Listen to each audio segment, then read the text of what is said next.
I'm so used to like screaming without you.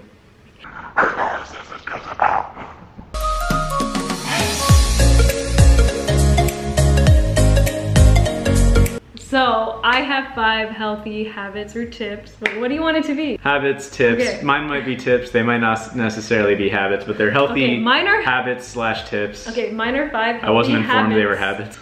Number 1, communication. I'm gonna give you 5 healthy habits, and Matt's also has a list of 5 healthy habits that come from him. I don't know his list, he doesn't know my list. We're just gonna go back and forth and talk about what's on our list. We might have the same things on our list since we didn't see each other's, and that just means that it's more important. So let's start. But first, smash her like button and subscribe to her channel. That sounds dirty. Smash her like button. Go for it. Mine, number 1. Intermittent fasting. I don't know if that one was yours. Was that one of yours? Are you gonna explain each one? Yeah. It's just so like, you're just like staring at me when I was like, I'm looking at my list. That? And you're like, because it's related. Intermittent fasting. So a couple of years ago, we got into the bulletproof diet. We got into this like health freak stuff. And the first thing we did is like stopped having breakfast in the morning. I used to be the one to be like, oh yeah, granola, yogurt. Let's do, I don't know, waffles, pancakes, whatever. After doing intermittent fasting, I realized I just feel a lot better throughout the day. Bulletproof has their own intermittent fasting, which includes a bulletproof coffee in the morning and then not eating anything until like maybe 2 o'clock for lunchtime and dinner. So that's what we've been doing forever, even though sometimes, you know, I do want some pancakes, some paleo pancakes. But I think intermittent fasting really helped us get our health or our nutrition and food intake a lot more into the schedule, because before it used to just be crazy, and maybe it was because we were in school, I have no idea, but I think it's benefited a lot of people, and it really trains your gut and your like kind of ghrelin, your hunger, to just stop asking you for food all the time, because that's a big problem that we have in America, obviously. Well, I'll just go ahead and give away one that was on my list that wasn't necessarily first, but it's pretty close. So it wasn't directly intermittent fasting, but I was going, one of my points, we'll call it my first, is no carbs early in the day. So it's kind of like the bulletproof intermittent fast that Jessica was just describing. So whether it will kind of make you intermittent fast by default, so you'll get the benefits of an intermittent fast, but you won't necessarily be as hungry, because the whole idea is to only consume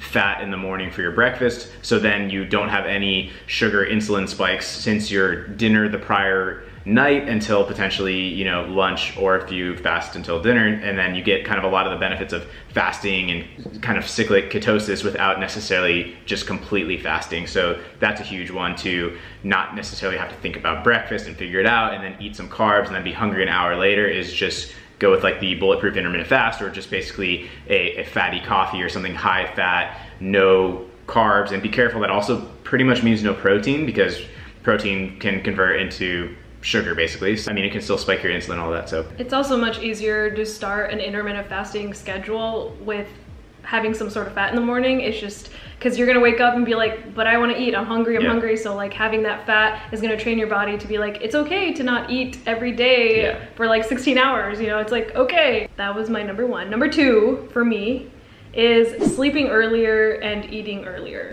That's my habit that we just kind of started doing like a month or 2 ago. We used to be really bad. We'd go to sleep at like midnight and wake up at like 10 or 9, and I feel like most of your day is gone. We went to Dallas like a month ago, and we just stayed on that schedule. So now we're like 2 hours ahead. Wait, right?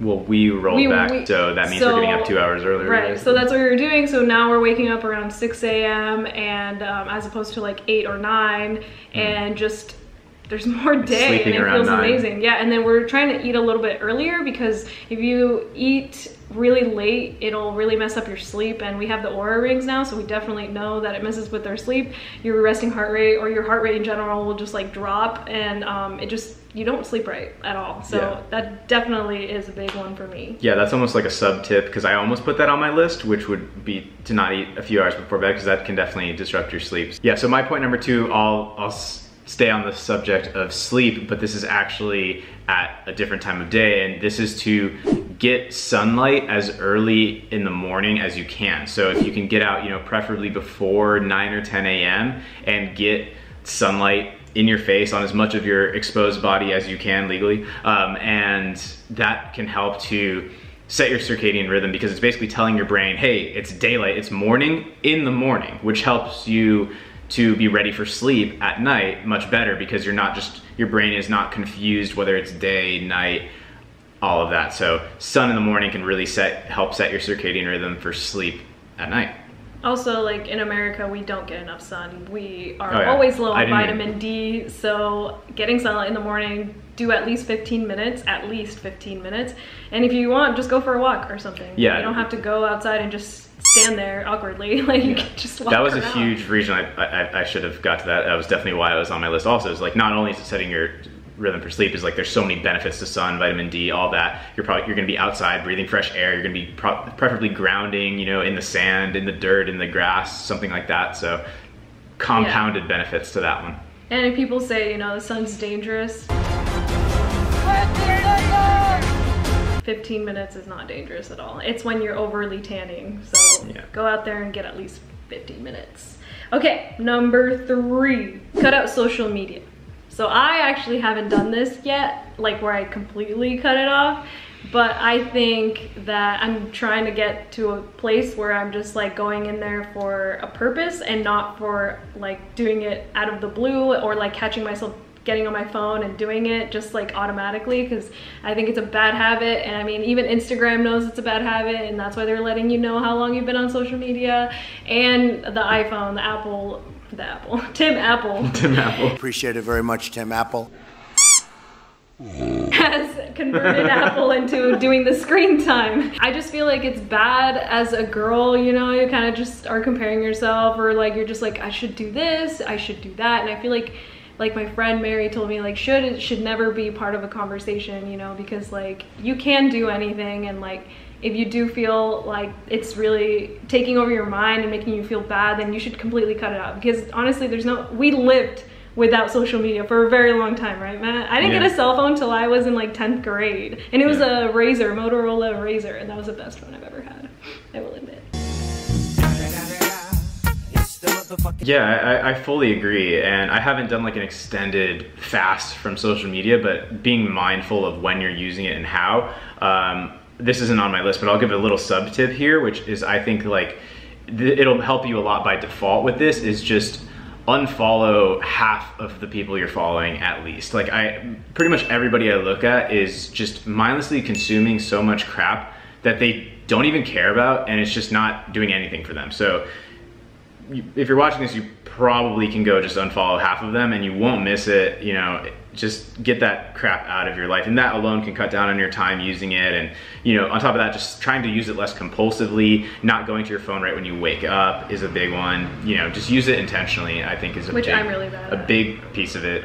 Yeah, and if you notice, both of our accounts, we have less than what, 200 or 150 people that we're following. And I went through a list, like I go through a list every 3 months. I go through my closet every 3 months and get rid of like a whole bunch of stuff that I don't wear in the past 3 months. I'm just like that. I was always like that. But like it's so sad, because sometimes I unfollow people and I'm like, like I went to high school with them, like whatever. But if you haven't talked to them in the past like year or two and you're still following them, like what is the point of that? Or like they don't post. It's like, why are you following them? It's just like, you have that in the back of your head, even though you're not thinking about it, it's always in the back of your head, like just how many people you're following. So it just feels so much better to just have people that you actually care about and want to listen to. I think the point is almost minimalism more broadly is something that we've been getting more into, like, you know, getting rid of physical things, getting rid of distractions. So it all kind of ties together. Okay, third, health. Well, a very, very heavy debatation tonight. We had a very Darrison. Let's go to Terrace and look for the bit. They have the pit. Turn off the camera. Okay, third healthy tip on my list is an area of health that I hadn't thought too much about until maybe the last year or so, and I think it's really important, is your indoor air quality. So the tip here is to open your freaking windows, especially like if you're in an office, if you're in an enclosed home, something like that. We don't realize how toxic indoor air quality can be. Like, you know, even if you live in a place like LA. Maybe, you know, if you live right by a highway or right in like a downtown, then you might have to consider, you know, pollution from construction or cars or things like that. But if you live, you know, any normal house or apartment or work in a normal office, like the way that a building can ventilate, it can be so bad how bad the air can get inside versus outside. So, you know, people know to sort of check like AQI, your normal air quality indicator for like, it shows up on like your weather app probably, but people don't realize that indoor air quality is almost always way worse. I mean, you have potential mold issues from humidity being too high, and mold is highly toxic. So if you have mold in your house, check that out, that's not good. If you're in a smaller space and you even have just two people breathing air in there, you'd be amazed how high the CO2 levels can get because it's not equalizing with the outdoor. VOCs, which are basically compounds that like come off of things, like, you know, new car smell or new couch smell. You know, the wood is treated with flame retardants and things like that. Mattresses, and yeah, like our clothes or like detergents, fabrics in general. Yeah, these things just put up like little microchemicals into the air, and these things are like, you know, they can cause mental fatigue, they can cause everything. Rashes, asthma, bad sleep, asthma. I mean, so many health things. And also PM2.5, which means like your small particle level, dust and things like that, you know, can also cause asthma or all kinds of other things. So all of those health things can cause you to be in a really poor mental state without even realizing it. And I feel like it's a health area that has kind of been brushed off a little bit. You know, people are really into diet, or, you know, the water they're drinking, the air, like, you know, exercise, you know, sleep. I mean, those are big talked about topics, but I feel like the indoor air quality thing is a pretty big one that doesn't get enough attention. So that's been a big one for me. My number 4 is eat more vegetables.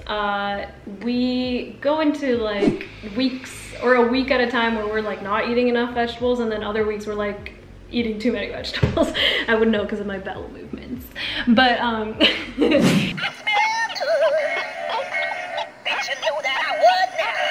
but I think that everyone should be eating more vegetables. The SAD diet, as I like to call it, the standard American diet, is not loaded with vegetables. It's mostly like protein with potatoes. So I think that everyone should be having every single color of the rainbow on their plate, you know, have a little bit of meat, and everything else be more plant-based. And when I say plant-based, I mean like not vegan or vegetarian. I'm talking about just have more plant in general. So there's like all these different vegetables that they have at Whole Foods, they even have them at Walmart. They have them everywhere. Like, it's not, don't give me the excuse that like, oh, I don't have access to that. Well, you do. You just need to look for them. Which leads to my other one, but I'll talk about that later. Yeah, the only thing I would add to that is like, even if you are sort of like aware of paleo and ketogenic diets, which are what we're interested in and do a variation of, in those areas, a lot of people neglect vegetables, and like Jessica said, with plant-based, is like getting into the core of what that should mean is what it's really about, you know. So like, hopefully your plate is like got a lot of colors and vegetables with like, you know, a piece of wild fish or grass-fed beef or something like that, but it's not, you know, paleo or whatever is not just about eating like a mountain of whatever meat or whatever. It's like, it should be a lot of, like, no matter what diet on, you could probably benefit from more vegetables. Okay, my 4th point also relates to sleep, and this is to avoid blue light before bed. And that's because, similar to when we were talking about sleep earlier, is blue light specifically signals to our brain that it's daytime. So, and it takes several hours. I forget the exact study. It was actually from UCLA, and I remember that because I remember it came out while I was there, and it was interesting, and I wrote something about it for some sleep class that I was in. What I was gonna say is it takes a few hours from the last blue light you see to really kick up your melatonin production. So when you're staring at screens at 10 p.m. and when it should be pitch dark and you're staring at screens, it's basically telling your brain it's like noon. It's not even telling it it's like sunset, it's telling it it's noon. So it's gonna set back your sleep cycles so much, and then you're gonna get potentially less REM sleep, less deep sleep. Your whole sleep is going to be messed up, even if you're able to fall asleep. If you're able to fall asleep right after staring at screens, you're probably just sleep deprived. So that doesn't mean like, oh, that doesn't apply to me. That just means your body is so starved of sleep that it's gonna fall asleep anyways, but it's not gonna be the right quality of sleep if your brain is not in the right state of knowing that it's actually dark and sleep time. So ties in with, you know, blacking out your room, curtains, you know, eye masks, things like that. All very helpful, but, you know, avoiding screens, preferably a couple hours before bed, will transform your sleep. You know, using apps like Flux on your computer to turn your screen orange or red at night, using night shift on the iPhone. There's also like a red shift hack you can do on your iPhone. I'm sure there's videos, or maybe that'll be a future video, how to turn your screen fully red at night. Just cut out that blue light and cover the little LEDs and little things in your bedroom specifically, and preferably everywhere in your home, to not even see those tiny lights. Like, even if there's a tiny little green or blue LED, that is enough to signal to your brain that it's day.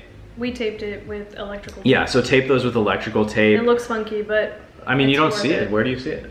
I mean, the like oven and the yeah, but it looks microwave. But yeah, we don't use microwaves.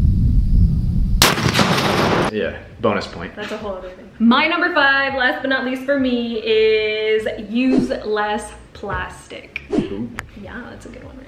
We got really into that a while ago because we used to drink those Kirkland water bottles because they're just such a great price at Costco. And sometimes we do when we go home because we refuse to drink tap water. Obviously, I would rather drink... We do refuse to drink tap water, and that's a whole other subject. But if you're drinking tap water, you should really do some research on that because it's kind of gross. So I got into like trying to be environmental friendly. I like love the earth, and I hope you do too. And like we converted those like Kirkland bottles and every plastic bottle into like Mountain Valleys, which come in glass bottles. And then we officially got like the live water, which is a whole other thing. It's just this literally spring water that hasn't been like delivered in glass jugs that are reused and yeah. So I'm all into like reusing, reusable bags, you know, like stop using plastic bags. And I just think that plastic is just like really messing up our environment, and like people are giving it a lot of media attention, but I feel like people don't realize just how bad it really is. Like, even though people are going out there and showing you that plastic island that you see, if you don't know what that looks like, Francis, pull it up, thank you. It's so bad. And like we go to Hawaii, and the way that they treat their island is so much different than how they treat it in California, at least in Southern California. We're by the beaches, but like they haven't banned sunscreens here that are like ruining the environment in the ocean. They did it in Hawaii, but they haven't done it anywhere else. I just want to like save the environment in general. So what we do is just buy, you know, like the stainless steel bottles. We have like some of those, or we use Mountain Valley glass bottles, anything glass storage containers. If you're at the store and you are trying not to use your own bag, bring your own bags, or like sometimes like when you're buying bulk, you can like bring a glass container or any type of container and just use it, you know. Like I just feel like people are just mindlessly grabbing bags and just throwing them away without thinking that this is the huge problem. We have a huge plastic problem in America. I definitely have something to add, because that is all so true and so important. But what's insane is that even if all of that didn't exist, is how bad plastic is for your own health and body, because the plastic is leaching into the drinks, you're eating it, it's leaching into the foods. You know, there's the big ones like BPA, there's phthalates. These things are leaching in and going into your body and doing all kinds of crazy, insane things, probably causing cancer and many other crazy things. Like plastic is just, even if all that stuff about the environment were not true, or you hate the environment and love yourself, then you should still really think about your plastic consumption and when you're drinking out of plastic, when you're hopefully not microwaving plastic plates and then eating the, like, I don't know, there's just so much crazy stuff with plastics beyond just the environment. And even if you see BPA free, like that's still really bad for the environment. There's still really other just consider where chemicals. That's gonna go when you throw it away. The other thing is like another tip in this, a tip of in the tip is lots of bonus tips. I know, is if you have a water bottle just sitting in your car, a plastic water bottle sitting in your car, you go grab it and it's warm, or it's been there for years during the summer, and you just are so thirsty, do not drink that water. Please that is disgusting, because when the heat hits the plastic, that's when it leaches the most. So what you're drinking is pretty much just like cancerous chemicals, and yeah, you don't want that in your body. All right, so my 5th point is going to relate to, but not exactly, the tip itself is not going to be to meditate, but meditation obviously has a ton of benefits. You probably heard it. You probably tried it, but you probably don't want to do it, or you haven't found the Probably saw us in time. our other video meditating.